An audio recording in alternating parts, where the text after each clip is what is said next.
नमस्कार, आदाब, सत श्री अकाल, जय भीम, जोहार। मेरा नाम है नवीन कुमार। कहते हैं कब्रिस्तानों और मशानों पर कभी ताला नहीं लगाया जाता, लेकिन नरेंद्र मोदी के राज में यह भी शुरू हो चुका है। जम्मू कश्मीर के बाशिंदों को अपने पुरखों की कब्रों पर फूल चढ़ाने के लिए भी नरेंद्र मोदी जिंदाबाद बोलना होगा। पुलिस एक राज्य के चुने हुए मुख्यमंत्री को रोकने के लिए टूट पड़ी थी। ऐसा लग रहा था जैसे वो कोई आतंकवादी हो। ये जम्मू कश्मीर के मुख्यमंत्री उमर अब्दुल्ला है। क्या किसी और राज्य की पुलिस की हिम्मत है जो अपने मुख्यमंत्री को इस तरह घसीट ले? तो फिर इसकी वजह इसके अलावा और क्या हो सकती है कि ये मुख्यमंत्री एक मुसलमान है और एक मुस्लिम बहुल राज्य का सबसे बड़ा नेता है।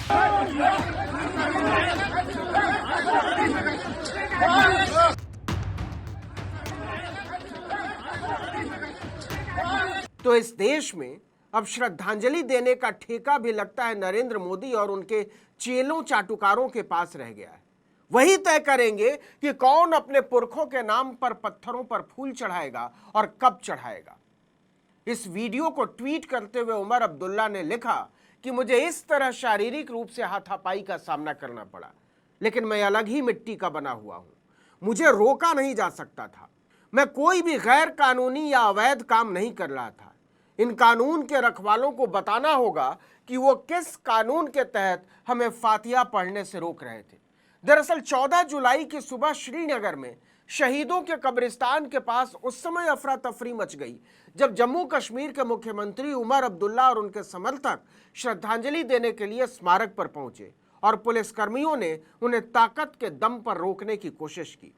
इसके बाद उमर अब्दुल्ला शहीदों के कब्रिस्तान में प्रवेश करने और श्रद्धांजलि देने के लिए दीवार पर चढ़ गए और तब तक नहीं रुके जब तक कि उन्होंने श्रद्धांजलि दे नहीं दी। उमर अब्दुल्ला को रोकने के लिए पहलगाम के नरसंहार में सुरक्षा चूक की जिम्मेदारी लेने वाले जम्मू कश्मीर के उपराज्यपाल मनोज सिन्हा ने पुलिसकर्मियों को झोंक डाला था।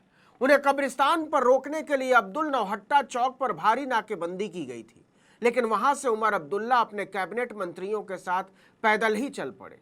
पुलिस इसके लिए हरगिज तैयार नहीं थी। दरअसल अब्दुल्ला 13 जुलाई 1931 को महाराजा हरि सिंह की डोगरा सेना की ओर से मारे गए कश्मीरी प्रदर्शनकारियों को श्रद्धांजलि देने के लिए स्मारक पर पहुंचे थे, लेकिन मुख्यमंत्री और जम्मू कश्मीर के शीर्ष नेताओं को शहीदों के कब्रिस्तान या कहिए मजारे शुहादा में जाने से रोक दिया गया, क्योंकि उपराज्यपाल मनोज सिन्हा के नेतृत्व वाले जम्मू कश्मीर प्रशासन ने पुलिस को सख्त ताकीद की थी कि चुने हुए मुख्यमंत्री, कैबिनेट मंत्री और जनप्रतिनिधि वहां न पहुंच पाए। इतना ही नहीं, 13 जुलाई की वर्षगांठ पर आयोजित होने वाले सभी कार्यक्रमों पर भी रोक लगा दी गई थी। ये वर्षगांठ 1931 में डोगरा शासन के खिलाफ विरोध प्रदर्शन के दौरान मारे गए 22 लोगों की याद में मनाई जाती है।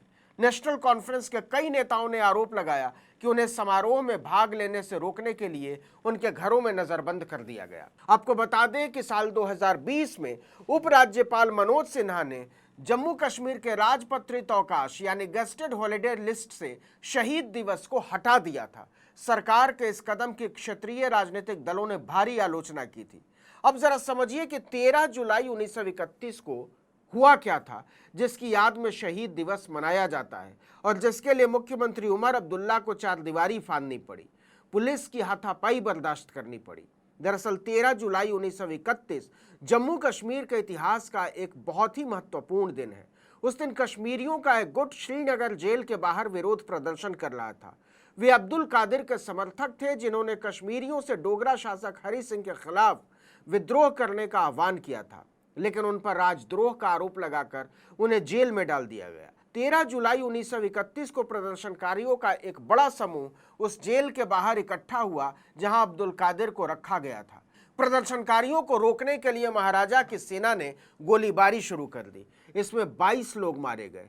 इसके बाद पूरे घाटी में बड़े पैमाने पर विरोध प्रदर्शन हुए और डोगरा शासक और अंग्रेजों को घाटी में मुस्लिम समुदाय की शिकायतों पर गौर करने के लिए मजबूर होना पड़ा। जम्मू कश्मीर का पहला विधानसभा चुनाव भी 13 जुलाई को हुए उस नरसंहार का राजनीतिक नतीजा था। ये चुनाव सदियों के निरंकुश शासन के बाद जम्मू कश्मीर में लोकतांत्रिक प्रक्रिया की शुरुआत का प्रतीक बन गया। हालांकि बावजूद इसके महाराजा के पास प्रमुख मामलों पर ज्यादा अधिकार बने रहे। अपने साथ हुई पुलिसिया बदसलूकी पर भड़कते हुए जम्मू कश्मीर के मुख्यमंत्री उमर अब्दुल्ला ने पुलिस प्रशासन पर निशाना साधते हुए कहा कि बीच बीच में ये समझते हैं कि हम इनके गुलाम हैं। हम किसी के गुलाम नहीं हैं। हम अगर गुलाम हैं तो यहाँ के लोगों के हैं। पूरे घटनाक्रम का video social media platform x पर शेयर करते हुए उन्होंने लिखा कि 13 जुलाई 1931 के शहीदों की कब्रों पर श्रद्धांजलि अर्पित की और फातिहा पढ़ी। अनिर्वाचित सरकार ने मेरा रास्ता रोकने की कोशिश की और मुझे नौहट्टा चौक से पैदल चलने पर मजबूर किया। उन्होंने नक्शबंद साहब की दरगाह का दरवाजा बंद कर दिया और मुझे दीवार फांदने पर मजबूर किया। उन्होंने मुझे पकड़ने की कोशिश की, लेकिन आज मैं रुकने वाला नहीं था।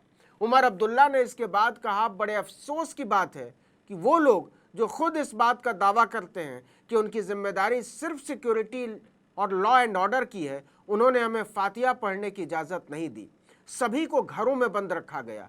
यहाँ तक कि जब गेट खुलने शुरू हुए तो मैंने कंट्रोल रूम को बताया कि मैं यहाँ आना चाहता हूँ, तो मिनटों के अंदर मेरे घर के बाहर बंकर लगा दिया गया। रात के 12-1 बजे तक उसको हटाया नहीं गया। आज मैंने इनको बताया ही नहीं, मैं बिना बताए गाड़ी में बैठा। इनकी बेशर्मी देखिए, आज भी हमें रोकने की कोशिश की। सीएम अब्दुल्ला ने कहा, नौहट्टा चौक पर मैंने गाड़ी खड़ी की, सीआरपीएफ का बंकर सामने लगाया गया, जम्मू कश्मीर पुलिस भी थी, हाथापाई करने की कोशिश की। पुलिस वाले जो वर्दी पहनते हैं कभी कभी ये कानून भूल जाते हैं। मैं इनसे पूछना चाहता हूं कि किस कानून के तहत हमें रोकने की कोशिश की है? अगर रुकावट थी तो कल के लिए थी। कहने के लिए ये कहते हैं कि ये आज़ाद मुल्क है, लेकिन बीच बीच में ये समझते हैं कि हम इनके ग़ुलाम हैं। हम किसी के ग़ुलाम नहीं हैं। अगर हम किसी के ग़ुलाम हैं तो यहाँ के लोगों के ग़ुलाम हैं। उमर अब्दुल्ला ने मोदी शाह को चुनौती देते हुए कहा, ये लोग वर्दी पहनकर कानून का इस तरह इस्तेमाल करें, ये बात हमें समझ में नहीं आती है। हमने इनकी कोशिशों को नाकाम किया, हमारे झंडे को फाड़ने की कोशिश की, इनकी तमाम कोशिशें नाकाम रहीं। हम आए और फातिहा पढ़ी। इन लोगों को शायद गलतफहमी है कि यहाँ 13 जुलाई को ही कब्रें होती हैं। ये भूल जाते हैं कि ये कब्रें हमारे शहीदों के साल के तमाम दिन यहीं पे रहती हैं। 13 जुलाई नहीं सही, दिसंबर, जनवरी, फरवरी, ये हमें कब तक रोकेंगे? हमारी जब मर्जी होगी हम यहाँ आएंगे और शहीदों को याद करेंगे। इसके बाद से भाजपा के नेताओं का रंग उड़ा हुआ है। उपराज्यपाल मनोज सिन्हा का रंग उड़ा हुआ है। उनके चेलों और चाटुकारों का रंग उड़ा हुआ है। उन्होंने कल्पना नहीं की थी कि उमर अब्दुल्ला इतने निडर और इतने चतुर निकलेंगे। इस वीडियो में इतना ही, लेकिन अगर आपने आर्टिकल 19 इंडिया को अब तक सब्सक्राइब नहीं किया तो फौरन कर दीजिए। बेल आइकॉन दबाइए, घंटी जैसी आकृति, लाइक कीजिए और कमेंट करके बताइए हमारा वीडियो आपको कैसा लगा। हमारा ट्विटर हैंडल है article19_India और मेरा ट्विटर हैंडल है नवीन जर्नलिस्ट। नमस्कार।